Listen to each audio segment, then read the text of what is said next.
Nothing in this podcast is intended as investment advice, and the people in this podcast may hold positions in the stocks they talk about. Do not buy any investment based solely on a tip or recommendation. Please do your own research. The Sunday Roast presents 12 Stocks for the 12 Days of Christmas. Merry Christmas, everyone. Thank you for listening.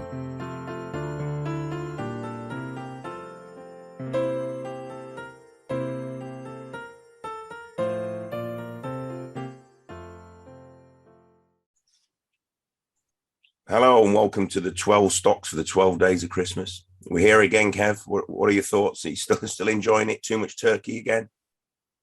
Yes, this shirt is busting out the buttons, and that's not good because it was big on me a few months ago. Wow. So how many boxes of Quality Streets have you got through? Don't get Quality Streets here, I'm afraid. So, if you want to send me an emergency package, I will happily accept. You must have some chocolates. I mean, Egyptian chocolates must be interesting. No, they're good. They're good. But you can get Quality Streets, actually. It's a lie. But because of the import tax and everything. So for a box of Quality Streets, I'll pay about £20. Wow. So really not really worth it. That's an expensive chocolate, isn't it? That's right. They're not quality. So it's like unobtainium Switch Street. Yeah. Today it's a slightly different format show. We're joined by professional investor Mike, aka Merlot. Welcome, Mike. Thanks for having me. Welcome to you guys. Merry Christmas. Merry Christmas to you too. So what are we going to talk about today, guys? What's on the radar? Well, as this is one of our 12 stocks of Christmas, and the choice today is what was Zoetic or Zoetech, whichever one you want, and then what is now chillbrands.com. So so Mike's basically invested in this, and he's going to give us his lowdown on it, so it's not just me talking about it. So Mike, how did you come in the first place to get into chill.com?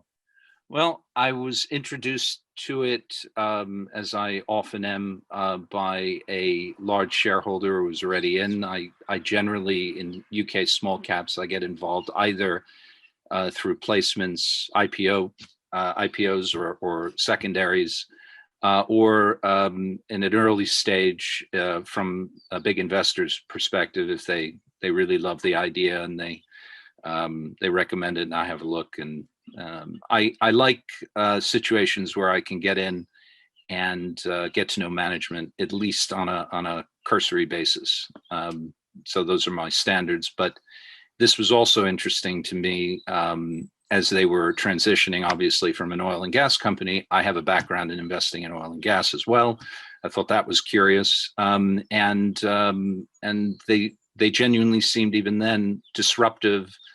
In a low-tech industry, which is so rare these days. Guys like us have to get involved in disruptive tech companies, and we often don't know what we're doing. But this was easier to figure out. So 2022, yes. Why is Chill Brand going to be whatever it happens to be, whether you say it's 40p, 60p, a pound, back to all-time highs by the end of the year? You know, if you speak to our friend Hopeful Dave, it's going to be several pounds or maybe a pound at least by next Christmas. I don't know. Yeah. But I feel we're going on some sort of trajectory that's not going to be down from here.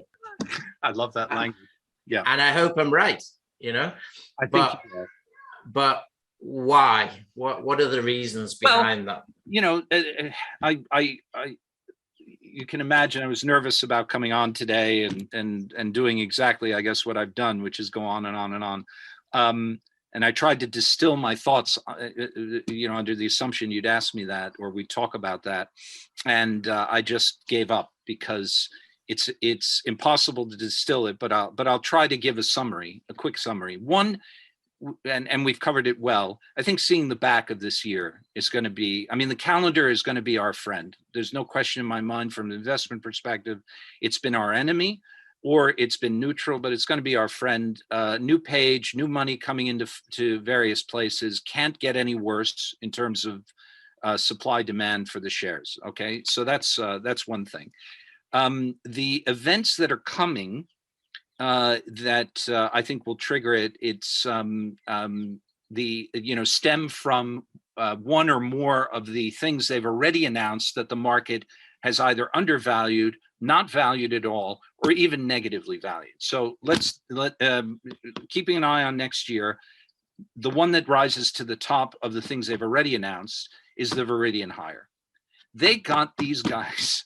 I can't emphasize this enough. I have friends that went to business school with Scott Geiger. This guy is a gorilla. He is a beast. And Viridian are everything that he admitted to in his testimonial video and more when it comes to CBD. They would not, let me say this as emphatically as I possibly can. They chose us. We did not choose them. Of course, we gave them 11 million shares. I would have preferred if those options had been struck with some kind of strike price above zero. I've made that clear to management, but we gave them 11 million shares. We hired them for 11 million shares. I'm not quite clear on whether we have to pay them any fees going forward if we do any type of deals, but we've got their advice for 11 million shares. They own 5% of this company, okay? But ultimately, they chose us. They do not need Chill. And Scott Geiger does not need to be assigned to Chill specifically from Viridian's board. I urge everyone who's listening to this to go on Viridian's website and look at the list of their clients, look who they work with, and look who is now working with us, okay? Viridian will produce, the share price, faltered because, oh my God, they're part of what they do is raise money for companies. Well, another alert to people who are listening, raising money for us does not necessarily mean raising equity. 1. 2, not all equity raises are dilutive. It's a word that is misused by a lot of small shareholders. If we go from 2,500 stores, if we get another distributor in the US, say, or anywhere else in the world who wants to put us into 5,000 stores and we need to raise some money, that is not dilutive. They could issue shares at a penny. It wouldn't be dilutive because it's going to produce a return well in excess of the cost of capital, even if that cost of capital is done at 1p. Okay, that's the second thing. Third thing is it ain't necessarily going to be equity. There are different financing options available through a company like Viridian. Go on their website, read how they are doing more and more deals for companies in this space, debt-related deals. We are in 2,500 stores. We will be in 10,000 stores by a certain date, come hell or high water. We don't need to produce any sales more than we've already done. The shops all want us. You want evidence of sales? Go look at the announcement on Betterment. Go look at the fact we won second prize in a 500 product competition by one of the country's largest convenience stores. Our products are selling. Stop obsessing about whether it's revenue this month or next month or whatever. All that matters is we're going to roll out more and more stores. That kind of distribution capability is monetizable. And that's the sort of thing Viridian does. We didn't hire them to do an equity raise for us. Open up your minds, people, and start to understand these guys are for real. They are a major investment banking type house with creative solutions, okay? The fourth thing from Viridian is they have staff already who can fill positions at Chill. I think we might tap them eventually, but they are going to find us a world-class FD. They're going to find us a recognizable name at chairman. They want to be associated with a company which is going to be at the forefront of independent companies in what's now known as RRP products, reduced risk products.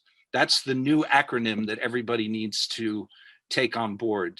Jefferies, the mid-sized US investment bank, just put out a big piece on tobacco and tobacco cessation, and it's all about RRP. It's all about our products. It's all about our pouches. Forget about anything combustible. I mean, our cigarettes or our hemp cigarettes, they have a future. They're going to be great, but the success is going to be when people start to realize that our pouch, not only do we have now award-winning flavored CBD pouch products and the coming synthetic nicotine versions, but we're building out a suite of products in the very area that is the highest growth. That's the $35 to $50 billion market that everybody is hearing about, which is still just a fraction of the potential tobacco cessation market, which is $800 to $1 trillion. If you believe Philip Morris, no one is smoking in 10 years anymore. So the opportunity is vast. The triggers are going to start from Viridian, I think, new management, new signups, and just the rollout that we've already announced. And that's all within 1 or 2 months of the new year.